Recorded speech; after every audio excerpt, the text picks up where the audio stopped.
Hello and welcome to the Zach Ratliff Show. I'm Zach. Thanks for being with me. Let me thank my sponsors. I'd like to thank Mortgage Financial in Texarkana. I'd like to thank Elmwood Custom Goods. And I'd like to thank Church on the Rock, Texarkana. That's churchontherock.org. And I'd like to thank all of you for listening and being a part of the show. And I really appreciate it. So there we go. All right, let's just jump right in. So today I'm just going to go through, like most days, right? A few articles that I have, but this first one really, I think it says a lot. Okay, and we're gonna look at it from the political side of things for our country and from the religious side as well, or at least from my view of it. This is just the Zach Ratliff Show. So here we go. This is from X.com, Dr. Malouf. It says foreign Muslim students at the University of Illinois, Chicago. And it's got this guy up giving a talk at the university. And he says, America is the cancer. America, secularism, democracy, and capitalism are cancers. Islam is the answer. Okay. And then it goes on to the guy asks, then Dr. Maloof here he's asking, why is why is this allowed? Why has this guy been deported? So there's that, right? Why do we have anti-American agitators that aren't citizens? Because we're bad about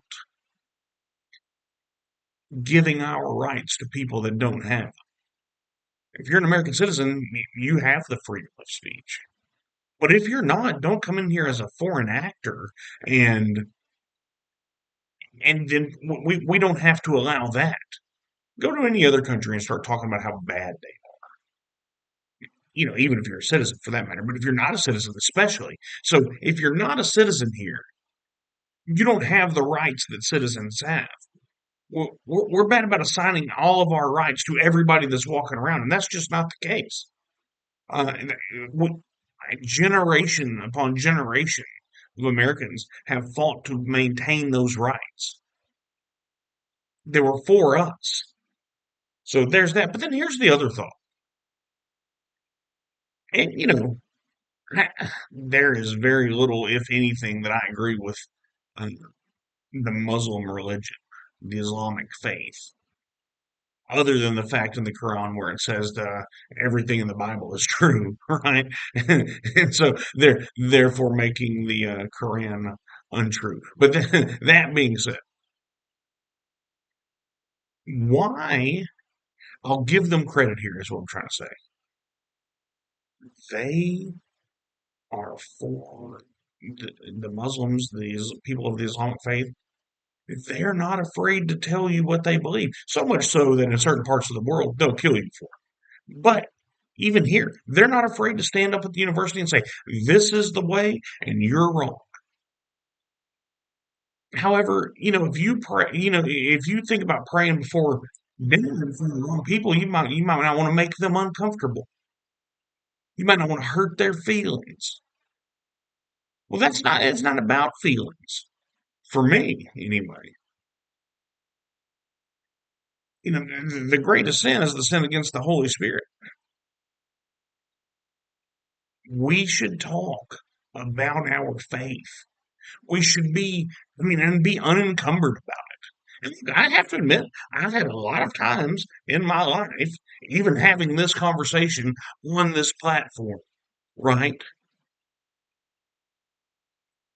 But we have to be real with there is a real end, there is a real heaven, there is a real hell, and Jesus is real.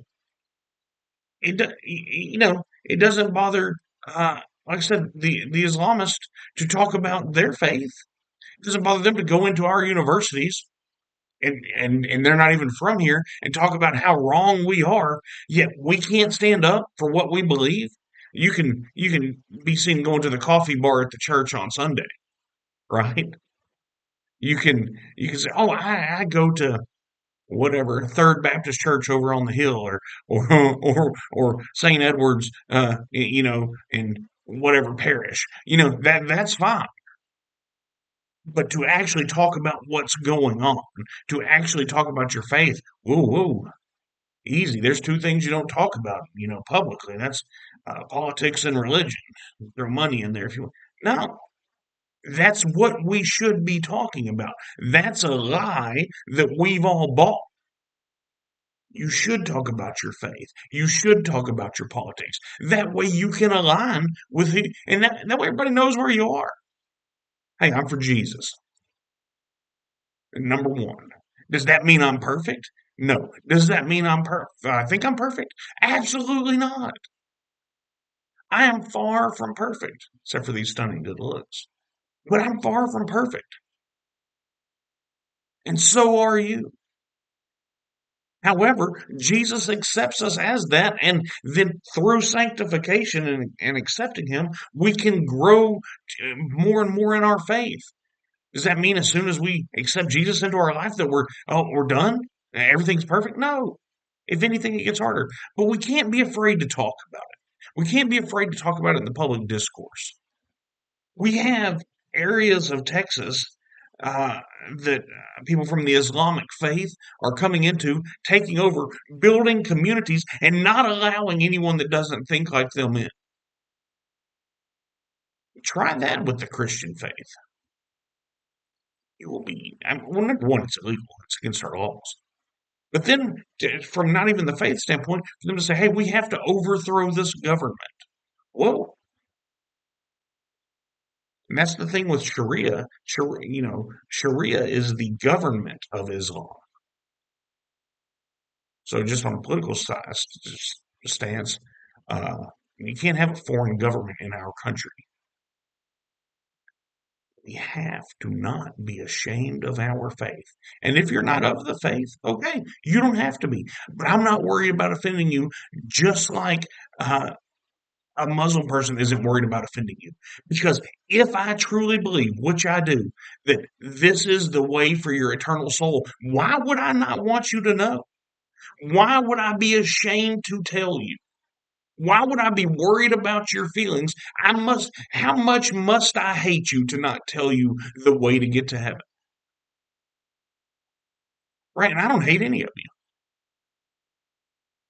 Matter of fact, I like some of you. So do I hate you and I'm so cowardly that I won't even talk about Jesus in front of you? Or can I figure it out? Can I swallow some pride where I might be ridiculed and come and tell you about it? And look, I don't have to beat you over the head with it. Just don't be afraid of it. Because it's okay for other religions, right? It's okay for them. But oh, heaven forbid a white Christian man ever say anything about it because they're the enemy. Anyway, that's wild. All right, let's move on. This is going to be a story. This is from Fox News and from Wall Street Apes on X.com. This is one of those things where I assumed everyone knew this, or at least suspected it. And maybe they don't. Look, now, did anybody invite me to the meetings on this? No. Did anyone like, hey, Zach, I can guarantee you this happened. Here's all the proof? No. Can I think critically and figure things out? Yes. Wall Street Apes, X.com. A senator from Mexico went on Fox News and exposed it all. The president of Mexico works for the cartels. What? Who knew? Who knew this was a thing? Except for anyone paying attention. She was funded by money from the cartels. No. Look, we have cartels that fund our politicians. Why would it not happen in Mexico? It's not just the president. There is an entire group of Mexican politicians labeled as the narco politicians. Right. You should. Why would we think this isn't a thing? Instead of narco politicians here in the U.S., we just call them the big pharma lobby, right? Mexico is a narco state. Yeah, yeah, we know. Mexicans are afraid of the alliance between the Mexican government and the cartels. Also, yes.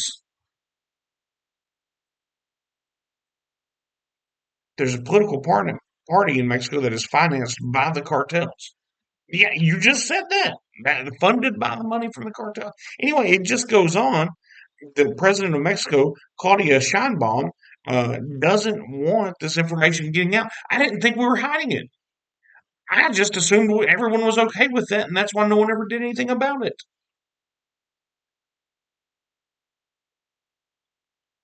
I didn't know. I thought we all knew that was happening. I was under the assumption that everyone knew that information. Now I understand, I guess, that we didn't all know that, which is real weird because how else are they getting funding? Top five of the GDP indicators is money wired back from the US. There's other money inside there coming from somewhere. Anyway, I just found that wild. I thought it was wild and good for this Mexican senator for coming on Fox News and saying that because her life is now at risk. The cartels don't play that. They're not going to let you just come speak out against them. That's not the way it works. We're here in this country. We're so used to being able to say, as citizens, whatever we want to say that we think everyone else around the world can do that. That woman has a chance of winding up dead, nobody looking into it because of her coming out and saying that. Have no doubts about it. Now, I hope she doesn't. Thank God she's being honest. How tough must it be to take that stance, to come out and know that you're putting your life on the line? Lord, please be with them. Okay, this is from DC Drano on and his Substack. And this came out last part of this came out last week. We have 50, this is what he says. We have 55 million immigrants here with visas. That's fact. That came out last week. 55 million visas with immigrants here legally. At least 10 million illegal aliens stormed across the border under Biden. We probably had around 35 million other illegals here before that. So 45 million. That's more than 100 million non-citizens in our country. So we're a country of 350 million, then you've got another 100 million people here. Then he goes on to ask, you want to know why housing's so high? That's exactly right. You want to know why your insurance is so high? You want to know why your medical bills are so high? You want to know why everything? You've got 100 million people that aren't even citizens here.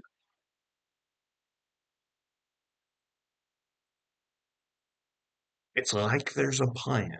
It's like there's a plan to wash out traditional Americana. It's like they're like look at Cracker Barrel. It's like there's a plan to wipe out the American way, the American dream. I mean, I'd hate to ever be labeled a conspiracy theorist, but that's come and gone. I've been there. There's a plan, everybody. You and I just aren't a part of it. And here's another one. Once again, mind blown with this right here. Mind blown. John McAfee, X.com. Finally, he says, Al Sharpton's so-called ministries have lost their tax-exempt status. Why would they do that? Because that's how they funnel money and get rich and actually don't help anyone, just like the Rainbow Push Coalition used to do for Jesse Jackson? Just like all of these not all of them, but a lot of these 501c3s do for whoever. Hey, we're going to start this charity. We're going to say this. We're going to give some money to that. And then we're just going to get rich. Clinton Foundation. I mean, I can name three here in town that I suspect of such. Now I have no proof. That's why I'm not going to name them. But I suspect. I guess you can suspect me anything too. Anyway, so why did they lose their tax exempt status? Once again, this is from John McAfee on X.com. Because the IRS confirmed what we've all known for years. It wasn't a church. It was a political slush fund. What? Well, we're supposed Al Sharpton be the first one to tell you we're supposed to separate politics and religion. No, separation of church and state, except for when they do it. They being the left. I hate to be called racist because I said they when talking about a black. Hmm. Anyway, Sharpton made millions pretending, this is from John McAfee. Sharpton made millions pretending to preach while really running a backroom operation of influence, pay to play, and backdoor. Yeah, and who was he selling out? The black community. He was leading them down a path that he didn't care about, that he was never going to be a part of because he was going to get so rich that he wasn't going to have to live in their communities. He's going to get so rich that he didn't actually have to associate with the policies that people bought him to support. That's what happened. And once again, I thought we all knew that this is what was happening. I've never understood why we were just all okay with it. Yeah, because look, all you have to do is take a step back and look. Say, this doesn't make sense. Use life experience to look at stuff. What's the rule? The simplest answer is usually the answer. Okay, we can do that. All we're doing is using experience to see what's happened. So once again, I thought we all knew that. I thought we were all okay with that. All right, let's go on. Let's moving on. Moving on. This is from MAGA Voice on X.com, but it's going to link to Donald Trump Truth article. Trump says, I have a constitutional right to appoint judges and U.S. attorneys, but that right has been completely taken away from me in states that have just one Democrat United States senator. This is because of an old and outdated custom known as a blue slip that Senator Chuck Grassley called him out. Chuck Grassley of the great state of Iowa refuses to overturn even though the Democrats, including crooked Joe Biden twice, have done so on numerous occasions. Therefore, the only candidates I can get confirmed for these most important positions, believe it or not, Democrats, Chuck Grassley should allow strong Republican candidates. So anyway, he's calling out saying, hey, we're going to, our own party's against us. Once again, something I thought we already knew. I thought we already knew Chuck Grassley was against us. I thought we already knew Chuck Grassley wasn't going to support anything we wanted to do. It's all about power. These senators don't want someone that takes their power away. And I'm not talking about Donald Trump. I'm talking about judges that will enforce the Constitution. They don't want these guys because they don't want us to realize how taken advantage of we have been. They don't want us to realize how much they tread on our rights that are given to us by God and upheld through the Constitution. Because remember, they give us zero rights. God Almighty has given us our rights, and that's what our Constitution holds. The Constitution is handcuffs on the government. It's not granting us anything, it's acknowledging what we were granted from God. That's why there is such a push to get away from it. One, for any acknowledgement of God. Two, because power corrupts, and these people want it all. They want to consume it, and they want to rule us. And they have. I found this interesting. This is from NAS on X.com. Breaking, and I haven't verified this. President Trump and U.S. Attorney Hero have brought in military attorneys to take on crimes in Washington, D.C. 20 JAG attorneys are stepping in to handle the growing caseload. Good. Let's go. Let's do what we need to do to be where we need to be. And where we need to be is free. 80% of us shouldn't suffer for the 20% of the idiots. But we all know that's the rule.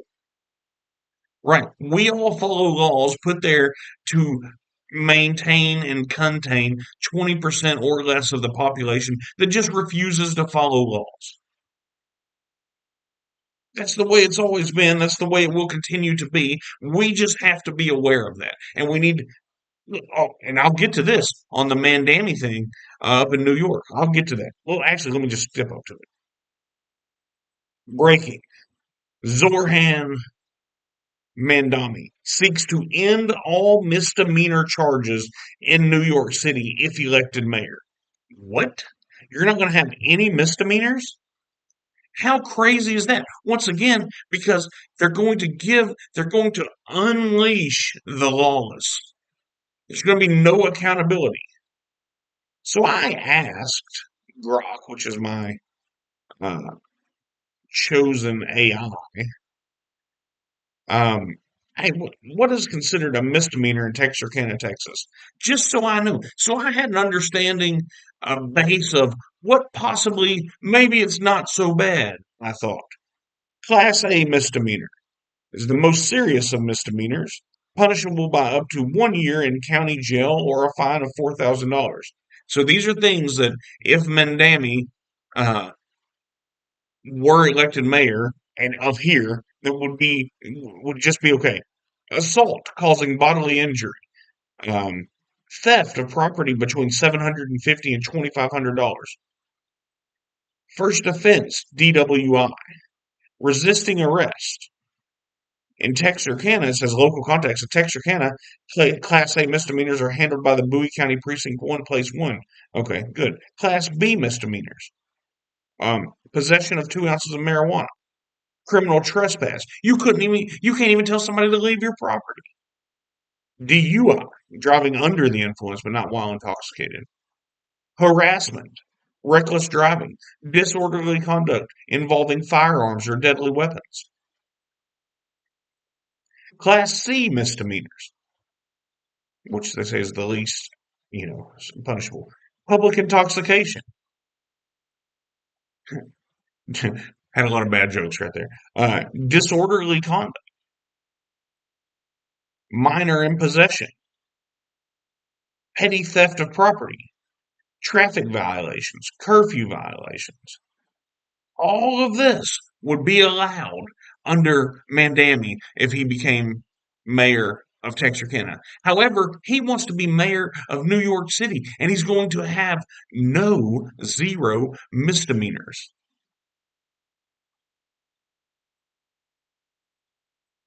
It's wild the lawlessness that's being approved of by secular society. We're running away from God at such a rate that we're just going to allow lawlessness because we refuse to cave. We refuse to acknowledge that anyone is over us. There's good news, everybody. We've got a chance in this country. We've got to stick to what we believe. We've got to stick to what we know is true. We've got to have our presidents back. We've got to pray that he does the will of God. We've got to pray that we do as well. There's hope. We just have to do our part. Anyway, I hope God blesses each and every one of you today. We'll be back and do it all again tomorrow. Have a good day.